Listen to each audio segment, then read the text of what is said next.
On August 28th, 2020, Nexomon Extinction released for Steam, PS4, Xbox One, and Nintendo Switch, and for a lot of people, including myself, really rocked their world by showing everyone what a fully fleshed out Pokemon-inspired game could look like. Other than its predecessor, Nexomon Extinction was honestly one of the few finished monster taming games of the era due to a lot of titles such as Temtem, Coromon, and Monster Crown being in early access or alpha during that time. Leading up to and during its release window, hype for the game hit an insane high, with monster taming fans coming together to enjoy what was honestly an awesome game. Today, to celebrate its 1-year anniversary, we are going to be looking at the game 1 year later. We'll be discussing how the game changed since its launch and the current state of the Nexomon franchise in general. That said, let's dive in.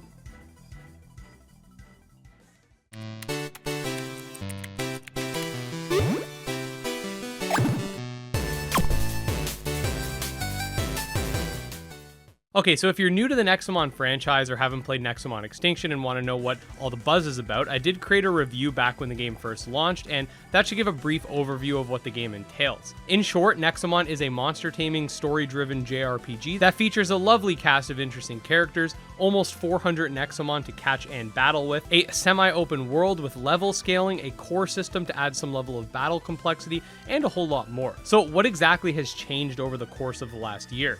Well, quite a bit, actually. Over the course of Nexomon Extinction's post-development cycle, there were two major update waves, I would say, each bringing their own set of new features and ultimately making the game better. The first set of changes added a lot of fan-requested features like stab, or even the feature to rest for stamina during battle, which was requested by me, by the way. And the second included a custom mode, which was a huge expansion to the game, giving it a seemingly endless amount of replay value. So yes, when Nexomon Extinction launched, it was actually lacking quite a few quality of life features that it does have now. These updates during the early phase of post-development brought forth synergy cores, which are basically the game's equivalent to the XP share, the ability to run even faster by holding down the B button, the running shoes item, which allows you to flee from battles 100% of the time, various items that increase cosmic odds, and on top of that, the mechanic by which catching and completing the Nexopedia raises your odds by 1 for every Nexomon caught, and a whole lot of other stuff as well. All of these bonus features weren't needed in Nexomon Extinction. The game was very enjoyable with or without them.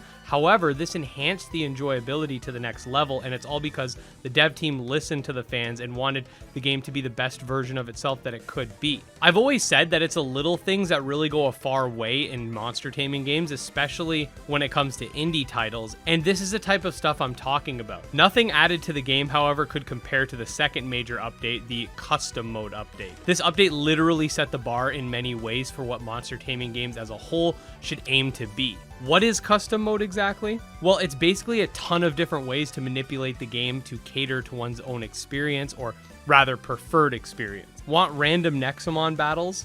Want all enemies to severely outlevel you? Want permadeath? It's all there. Imagine every variation of a randomizer Nuzlocke that you've seen on YouTube, but now available with no mods and completely in-engine. That is exactly the type of feature that, if present in Pokemon, fans would go absolutely wild, and as expected, fans of Nexomon and Pokemon alike went wild for this. If you do want more of the nitty-gritty info about the custom mode, I have covered that in this video as well, just a heads up on that. So yeah, Nexomon Extinction now is an even more fantastic game than when it was first launched, and I can't recommend it enough.